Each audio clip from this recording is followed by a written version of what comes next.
like to introduce my daughters because this is the point they have driven me to, that I don't even feel like their mother anymore. And a mother would never say anything like this, but I'm not their mother, apparently.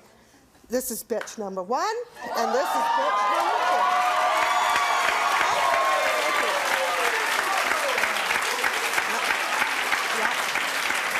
And that's what they are. They are not spoiled, rotten brats anymore. They are too old to be considered brats. They're not. Who's, so they are at the bitch age. Who's okay? Kathy? Which one is Kathy? Kathy. Your mother told us you and your older sister Carrie fight all the time. Mm-hmm. Why? All the time. Because she is a bitch and she has the attitude. She argues everything. She's so sentimental. She cries. She lets men walk all over her. And her son, she don't take care of him. Okay, I'm the bitch, right? She shows herself. This is her. She says, I'm not a good mom. Okay. Okay, who raises your son? Excuse me, who keeps your son all day? Well, who does your son wake up to? Who does your son come to? Who does your son go to? Me or her? You don't take care because you let that broke-ass boyfriend of yours, Paul, run over you, okay? So don't even come up here and try to get on it. Y'all only have heard this for 5 minutes. I hear it 24 hours a day, 7 days a week. Yeah, my son wakes up to her, but that's because I go to work. I have to be to work at 7 o'clock in the morning. She keeps my little boy while I work. Yeah, okay. but okay, what about when you go to the club? She is such a club hoe. My uncle kicked her out of the club. She goes to the club every night with her stuck-up bitch friends, and they always go up in there, going back to barracks with men, sleeping around, and she got a son. You don't sleep around. If you can't respect yourself, respect my nephew. You go out with all these different men and stuff. Okay, Kathy, wait a minute, you know, Kathy. Okay, wait a minute, all right. Carrie? Yeah, my boyfriend is in the Navy, and he's in the barracks right there. We go over there. That ain't no big deal. That doesn't make me a hoe.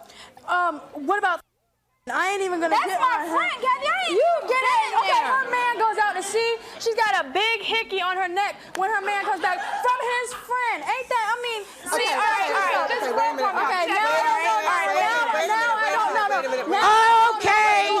Stop. Don't even go. My brother's holding my arms and they're just yelling and screaming at me. My mom had to come. Okay, let's hear from Tony's brother Jim. Jim, come on out.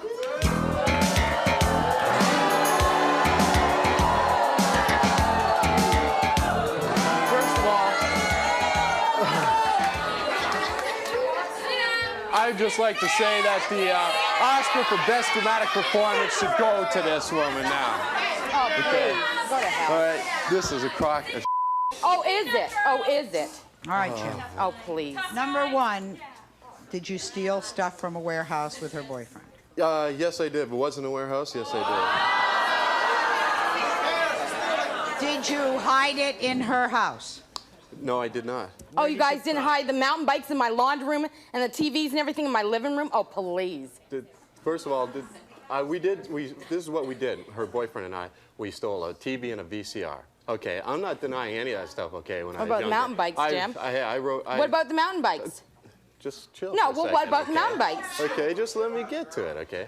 What are you gonna do? We took a TV and we took a VCR. She was more than happy. We had it there. We didn't have it there just for the night or whatever. We had it there for almost a month. She enjoyed it. She loved it. Oh, did I watch the TV? No, yes, I didn't. I don't think so. You were such a loser.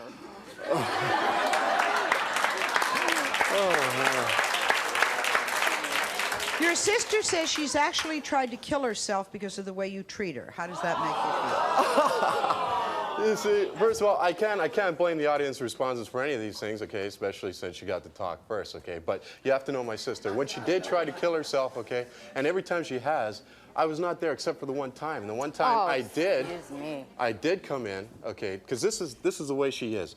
It was so bad. I came in, she had this knife, okay, and she had it up here on her arm. And she was arguing with my mother about something or other, okay? And this is what she was going to do. This was her result. To kill herself. They're like we're half brothers. Okay. No, we are brothers. That is not why. That is not why. He's my half brother. She's my half sister. I don't treat them any differently. To me, they are my full siblings, true blood.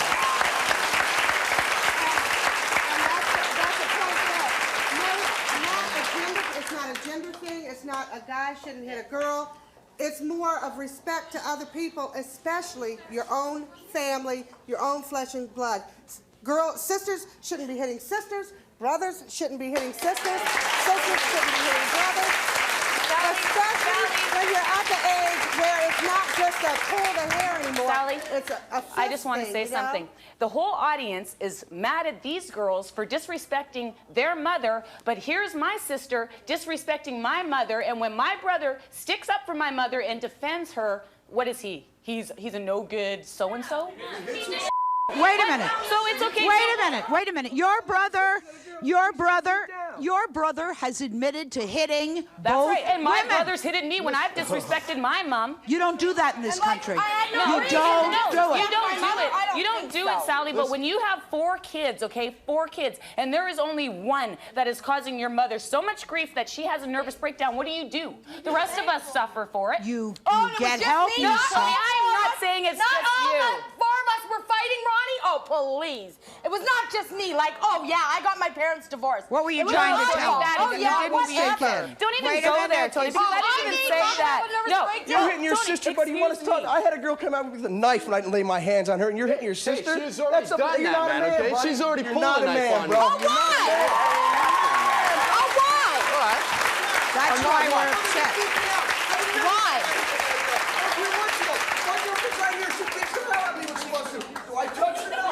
And let me put it to you this way. Let me put it to you this way. Anybody messes with your mother, what are you doing, man? Anybody messes with your mother, what are you doing? You're going to beat them down, that's right. See each other after 2 years.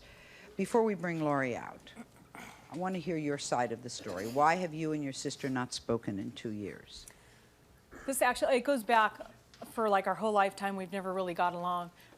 Me and my sister love each other, but we can't communicate. I feel my sister is very hypersensitive to whatever I talk to her about. I feel like I have to walk on eggshells whenever I talk to her.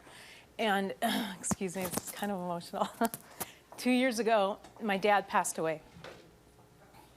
And he lived with me for 3 years, and it was a source of contention between me and my sister. Why? She did not want him to live with you?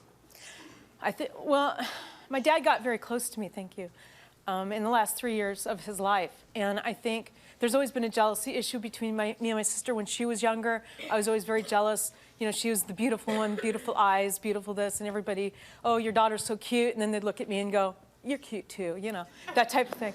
And, you know, I mean, and it was always that way. I was very jealous. She was, you know, on TV, things like that. I was very jealous, and I know it as an adult that I was. And I think, from my point of view, as we got older and my dad got closer when he lived with us, I think that kind of turned around. I know Lori wanted my dad to move up to Washington with her, and I don't know what his reasons were or if he had any, but he didn't. He was with me, and I think that because we were very close, the jealousy thing turned around a little bit. And I've wanted to, over the last 2 years, call her and make amends because I love her. I do. But you said that when you needed her the most, she wasn't there. Yeah. What happened? When my dad passed away, my sister came, you know, down for the funeral and everything. And I was very upset, needless to say. I was a basket case, I really was. I was very close. And I was kind of amazed and stunned. I never saw her cry. She was very strong, and that hurt me. I mean, I really wanted somebody to cry with. An addictive, codependent relationship with them, looking for an involvement that is close, familial, and intimate that your daughters cannot give you. You are holding on to them and you are encouraging this animosity. I guess what I want to say to both of these girls is, have you ever had a chance to grieve the death of your father? Do you remember your father? I don't. Yes. She was too little. So here we have a story with 2 young women who have grown up their whole life without a father. And what happens to children, siblings, brothers and sisters, is that when they can't express their grief or anger about a loss, look at those tears. These tears have been waiting years to come. And what about you? You never knew your father. So Daphne, what did you mean by codependent, the mother being, explain that. I mean that your involvement in wanting to have your daughters live at your house, to have a wonderful time with you, to have a fantasy family, you want them to need you because you need them. you're codependently involved with them. In other words, you depend on them because you want them to depend on you. These are young women who are looking for their own future, their own lives, and who are carrying around a huge grief. And your daughters know that something is